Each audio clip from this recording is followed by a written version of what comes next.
அன்பின் பரலோக தகப்பனை உங்களுடைய பரிசுநாமத்திற்காக நன்றி செலுத்துகிறேன் கர்த்தாவே. இந்த இரவுகளிலே மூலமாக நாங்கள் தியானித்து உம்முடைய வார்த்தையாக இருந்து எங்களை தியானிக்கக்கூடிய உங்களுடைய கருத்தை நாங்கள் ஒப்பு கொடுக்கிறோம். இது பணம் எல்லாவற்றையும் மக்கள் செலுத்துகிறோம்.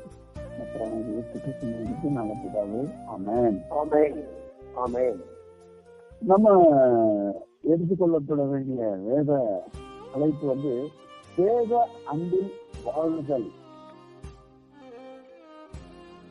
அப்படின்னு சொல்லிட்டு யோவான் எடுத்துக்கொள்வோம். யோவான் 15ஆம் அதிகாரம் 9வது வசனம்.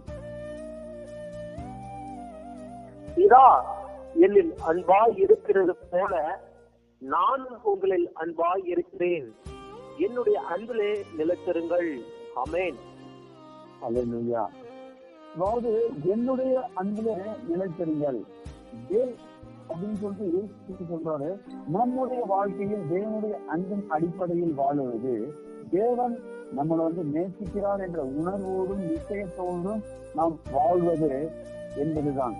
இது மிகவும் உன்னதமான மகிமைகரமான காரியம். பிரியமானவர்களே, பொதுவாக இன்றைக்கு நம்முடைய வாழ்க்கையில் தேவனுடைய அன்பை சரியாய் விளங்கிக் கொள்ளாததினால் பல இடங்களில் அலசப்படுகிறோம். பிரியமானவர்களே, அதே போல நம் சுய ஞானத்தை வேளத்தை சார்ந்து வாழ பிரயாசப்படுகிறோம். ஆனால் நம்மை வழி நடத்தும்படியாக வாக்குத்தத்தம் பண்ணின ஆண்டவருடைய அன்பை நாம் சார்ந்து வாழும்போது நிச்சயமாக இவைகளிலிருந்து நாம் காக்கப்பட்ட முடியும். பிசாசு எப்பொழுதும் ஆண்டவருடைய அன்பை நாம் சந்தேகிக்கும்படியாக நம்மை சோதிக்கிறான். நம்முடைய வாழ்க்கையில் பல நெருக்கங்கள், சோர்வுகள், போராட்டங்கள் வரும்போது நமது அன்பின் தேவன் அனுமதிக்காமல் இது நமக்கு நேரிட மாட்டாது. பிரியமானவர்களே, அவருடைய திட்டம் இல்லாமல் நமக்கு எதுவும் அனுமதிக்கப்பட மாட்டாது. இது அவருடைய அன்பின் திட்டத்திற்கு உட்பட்ட காரியம் என்பதை மறந்து விடுகிறோம். நாம் சோதனையை செய்யாத பார்க்கிறோம். ஆனாலும் சோதனையில் வெற்றியான கிறிஸ்துவின் அன்பின் வழியை பார்க்க தவறுகிறோம். அநேக வேளையில சோதனைகள் நமக்கு கோலியாத்துகளை போல நமக்கு முன்பாக நிற்கிறது. ஆனால் அவைகள் தேவனுடைய அன்பை கொண்டு நாம் மேற்கொள்ள முடியும். அது வைத்திருக்கின்ற விசுவாசத்தின் மூலம் நாம் மேற்கொள்ள முடியும். அதற்கு அவருடைய அன்பின் இனிமையை ருசித்தவர்களாய் வாழணும். பிரியமானவர்களே, நாம் ஏன் நம்முடைய வாழ்க்கையில் நம்பிக்கையற்றவர்களாய் வாழணும்? நிச்சயமாகவே அது தேவையில்லாத காரியம். ஆகவே தேவனுடைய அன்பை ருசி பார்க்க வேண்டும் அப்படின்னு சொல்லிட்டு நம்ம பார்க்கிறோம். அதே போல எடுத்து வாசிப்போம். யோவான் 15ஆம் அதிகாரம் 9வது வசனம். யோவான் 15ஆம் அதிகாரம் 9வது வசனம். இதா என்னில் அன்பாய் இருக்கிறது போல நானும் உங்கள் அன்பாய் இருக்கிறேன். என்னுடைய அன்பிலே நிலைத்திருங்கள். ஆமென்.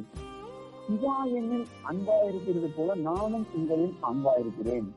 பாவியாகிய நம்மை பிதா குமாரனும் நேசிக்கும்படியான அளவில் இயேசு கிறிஸ்து நம்மளை நேசிப்பார் என்றால் அது முற்றிலும் விளங்கிக் கொள்ளக்கூடாத காரியம். ஆனாலும் வேதம் சொல்லுகிறது, அதை நம்புகிறேன்.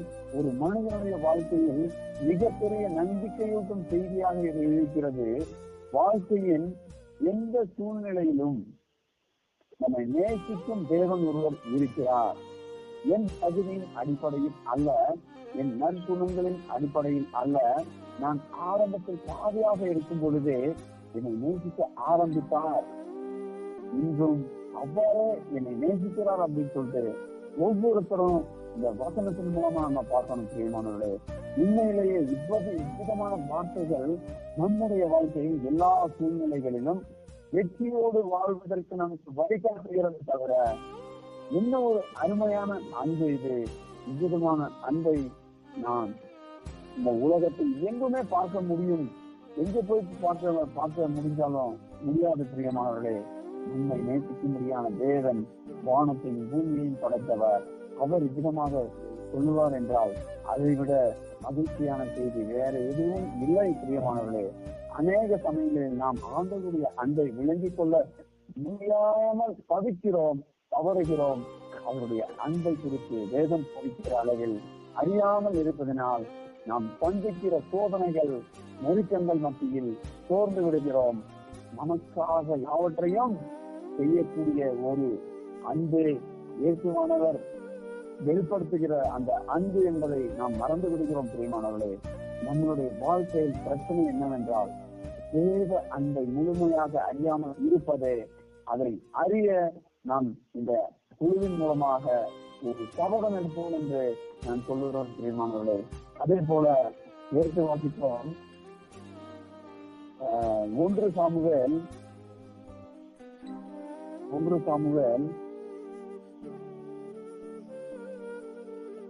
17ஆம் அதிகாரம் 47ஆம் வசனம். கர்த்தர் பட்டயத்தினாலும் ஈட்டியினாலும் ரட்சிக்கிறவர் அல்ல என்று இந்த ஜனக்கூட்டம் எல்லாம் அறிந்து கொள்ளும். யுத்தம் கர்த்தருடையது, அவர் உங்களை எங்கள் கையில் ஒப்புக் கொடுப்பார் என்றான். ஆமென். கர்த்தர் பட்டயத்தினாலும் ஈட்டியினாலும் ரட்சிக்கிறவர் அல்ல என்று இந்த ஜனக்கூட்டம் எல்லாம் அறிந்து கொள்ளும். யுத்தம் கர்த்தருடையது அப்படின்னு சொல்லிட்டு நம்ம பார்க்கிறோம். தாவீது தன்னுடைய வாழ்க்கையில் தன் சிறு வயதிலிருந்து தேவன் எவ்வாறு அறிந்திருந்தான். இப்பொழுது கோலியாத் இஸ்ரவேல் மக்களுக்கு எதிராக நின்ற பொழுது இஸ்ரவேல் மக்கள் பயந்து நடுங்கி ஒளிந்து கொண்டார்கள்.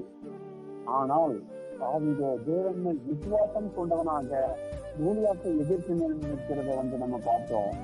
அவன் எவ்விதமாக எதிர்த்து நிற்க அவனுக்குள்ளாக இருக்கும் உறுதியான விசுவாசம் என்ன அப்படின்னு சொல்லிட்டு நம்ம பார்த்தோம்னா, யுத்தம் என்னுடையதல்ல, யுத்தம் கர்த்தருடையது அப்படின்னு சொல்லிட்டு நம்ம பார்க்கிறோம். நம்முடைய வாழ்க்கையில் நாம் சந்திக்கும்படியான ஒவ்வொரு போராட்டமும் கோலியாத்தை போல மிக பயமுறுத்தக்கூடியதாக இருக்கலாம் பிரியமானவர்களே.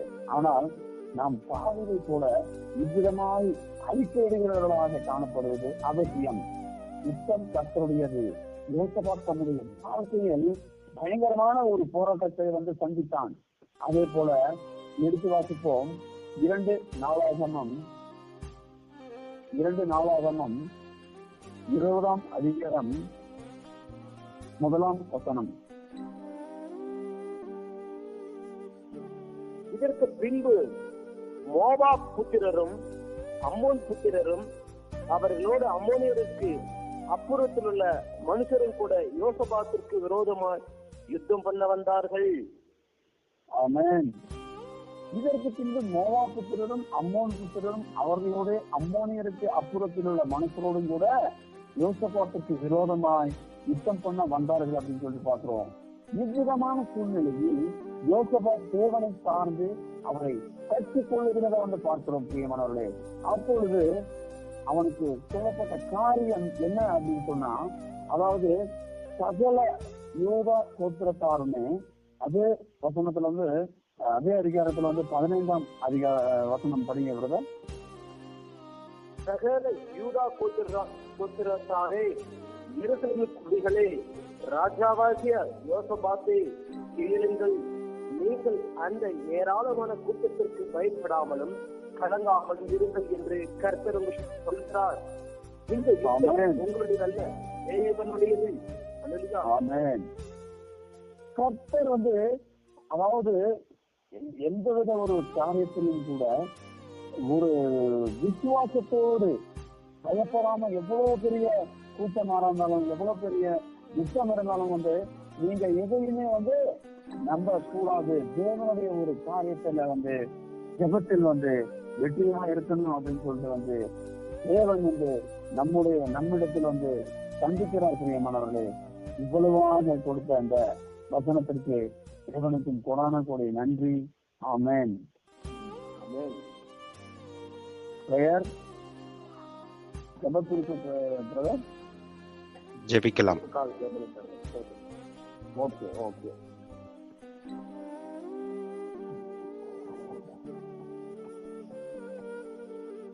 அன்புள்ள ஆண்டவரே, இந்த பிரச்சனைக்காக நன்றி செலுத்துகிறோம் கர்த்தாவே. இந்த இரவு வேளையிலே நாங்கள் ஒரு குழுவோடு சேர்ந்து நாங்கள் துதிக்கிற ஜெபத்தை கேளும் தகப்பனே. ஒவ்வொருடைய விண்ணப்பத்தையும் கேட்கிறது இருக்கிற தகப்பனே. நேற்று நின்று மாறாத உங்களுடைய தரத்தில் நாங்கள் ஒப்பு கொடுக்கிறோம் ஆண்டவரே. ஹல்லேலூயா, ஹல்லேலூயா கர்த்தாவே. துதிக்கிறோம், ஸ்தோத்திரிக்கிறோம் ஆண்டவரே. யாக்கோபின் தேவனே துதிக்கிறோம் ஆண்டவரே. யோசேப்பின் தேவனே என்ன துதிக்கிறோம் ஆண்டவரே. ஆபிரகாமின் தேவனே என்ன துதிக்கிறோம், ஸ்தோத்திரிக்கிறோம் ஆண்டவரே. பாவியின் மரணம் எங்களுக்கு இறங்கும். இன்னும் எத்தனையோ நாட்கள், எத்தனையோ தேசங்கள், எத்தனையோ பிள்ளைகளிலும் கூட சுவாமி ஆண்டவராக இயேசு கிறிஸ்துவை ஏற்றுக்கொண்டுள்ள ஒவ்வொரு பிள்ளைகளையும் நீர் ஆசீர்வதித்து, இன்னும் அதே போல் இந்த குழுவில் உள்ள ஒவ்வொரு விசுவாசிகளையும், ஒவ்வொரு போதகர்களையும், ஒவ்வொருவரையும் நீர் ஆசீர்வதித்து அவர்களுக்குள்ளான என்னென்ன நோக்கங்கள், என்னென்ன எண்ணங்கள், என்னென்ன பிரச்சனைகள் இருக்கிறதோ அனைத்தையும் நீர் சந்திக்கிற ஒரே ஒரு தெய்வம் நீர் ஒருவரே தகப்பன. இன்னும் ஆகியோரும் விசுவாசத்தினோடும் ஆவிக்குரிய வாழ்க்கையில் வாழ நீர் தகுதியுள்ள பிள்ளைகளாக நீர் மாற்றும் கர்த்தாவே. நேற்று நின்று மாறாத தகப்பனே உங்களுடைய கருத்தை நாங்கள் ஒப்பு கொடுக்கிறோம். எங்கே 2-3 பேர் என் நாமத்து நிமித்தம் நீங்கள் ஜெபிக்கிறீர்களோ அங்கு நான் வருவேன் என்று சொன்னவரே, உங்களுடைய பரிசு நாமத்திற்காக நன்றியோடு துதிக்கிறோம், ஸ்தோத்திரிக்கிறோம் ஆண்டவரே. இன்னும் இந்த குழுவின் மூலமாக இருக்கிற ஒவ்வொரு பிள்ளைகளின் ஒவ்வொரு விசுவாசிகளையும் நீர் ஆசீர்வதித்து அவருடைய குடும்பத்தை நீர் தெரிந்து கொண்டு அவருடைய குடும்பத்தில் உள்ள என்னென்ன தேவைகள் இருக்கிறது அனைத்து தேவைகளையும் நீர் சந்திக்கிற ஒரே ஒரு தெய்வம் நீர் ஒருவரே தகப்பன. இன்னும் பரத்த கோட்டைக்குள்ளாய் காத்து வழிநடத்தி சுவாமி ஒரு போதும் வெட்டப்பட்டு போகாதபடிக்கு ஆண்டவருடைய சத்தியத்தின் நிமித்தமும் ஆவிக்குரிய வாழ்க்கையிலும் விசுவாசத்திலும் வளர்கிற பிள்ளைகளாக நீர் மாற்ற கிருபைக்காரம் ஆண்டவரே. இன்னும் காலையிலும் மாலையிலும் இரவிலும் 3 வேளைகளிலும் ஜெபித்து வேத வசனத்தை வாசித்து அவர்கள் இன்னும் ஜெபிக்கிற பிள்ளைகளாக நீர் மாற்ற கிருபை தர வேண்டுமா ஜெபிக்கிறோம் ஆண்டவரே. நன்றியோடு துதிக்கிறோம் ஆண்டவரே. இன்னும் விசேஷமாக இந்த குரூப்பில் இருக்கிற ஒவ்வொருவரையும் பேரு பேராக தெரிந்து கொண்டு கர்ப்பத்தின் கணிக்காக காத்திருக்கிற மக்களை ஆசீர்வதித்து அவர்களுக்கு ஆண்டவரின் திட்டத்தின்படி அவர்களுக்கு கொடுக்கிற அந்த ஒரு வல்லமை நீர் கொடுக்கும்படியான ஒரு காரியத்தை நீர் செய்யும் தகப்பன. உங்களுடைய வல்லமை இறங்கத்தக்கதான காரியத்தை நீர் செய்யும் ஆண்டவர். நன்றியோடு துதிக்கிறோம். ஹல்லேலூயா, ஹல்லேலூயா கர்த்தாவே. இன்னும் இந்த தேசத்திற்காக துதிக்கிறோம் ஆண்டவரா. தேசத்தில் உள்ள ஒவ்வொரு மக்களையும் நீர் ஆசீர்வதித்து எந்த விதத்திலும் எந்த வகையிலும் யாருக்கும் எந்த வித தொற்றுக்கும் தொற்றாதபடிக்கும் எந்த வகையிலும் அவர்கள் எடுப்பட்டு போகாதபடிக்கும் ஆண்டவரை அறிந்து தெரிந்து நடக்கிற பிள்ளைகளாக நீர் மாற்ற கிருபைக்காரும் ஆண்டவர். எத்தனையோ பேர்கள் எத்தனையோ வழிகளை தெரியாமலும் கூட இருந்து கொண்டிருக்கின்ற சூழ்நிலை சுவாமி. இன்னும் நம்முடைய போதகர்கள் மூலமாகவும் விசுவாசிகள் மூலமாகவும் இன்னும் அவர்கள் அறிந்து தெரிந்து நடக்கிற பிள்ளைகளாக மாற்றும் ஆண்டவரை நன்றி செலுத்துகிறோம் கர்த்தாவே. இன்னும் நன்றியோடு துதிக்கிறோம், சோதரிக்கிறோம். நம்முடைய தேசத்தை ஆசீர்வதி, தேசத்தில் உள்ள ஒவ்வொரு பெருகிற ஆசீர்வதித்து இன்னும் இந்திய தேசத்தையும் உலக நாடுகளையே ஆசீர்வதிக்கிறதுமாய் காணப்படுகிறது தகப்பனே. நம்முடைய வல்லமை இறங்கத்தக்கதாக சுவாமி நன்றியோடு துதிக்கிறோம், சோதரிக்கிறோம். யாருக்கெல்லாம் என்னென்ன பலவீனங்கள் இருக்கிறதோ அனைத்து பலவீனங்களையும் நல்லபடியான பலத்தோடு மாற்ற நீர் கிருபைக்காரன்படி ஜெபிக்கிறோம், சோதரிக்கிறோம் ஆண்டவரே. ஒருவேளை அவர்கள் செய்து கொண்டிருக்கிற வேளையில் கடினமாக இருக்கலாம், அவர்கள் செய்து கொண்டிருக்கிற வேளையில் சுவாமி அதிகாரிகள் ஏதாவது பிரச்சனை பண்ணுகிறவர்களாக இருந்தாலும் கூட அதை சரி கட்டுகிற தெய்வமாக நீர் இருக்கிறீர் தகப்பனே. இன்னும் ஒவ்வொருடைய தேவைகளையும் நீர் தகப்பனே ரத்த கோட்டை சூழாய் காத்து வழிநடத்தும். இன்னுமாக இந்த ஜபத்தை கேட்ட கிறிஸ்துவின் நாமத்தில் நல்ல பிதாவே ஒப்பு கொடுக்கிறோம். இது மகிமை எல்லாவற்றையும் மத்திய செலுத்துகிறோம். கிறிஸ்துவின் நாமத்தில் நல்ல பிதாவே. ஆமென்.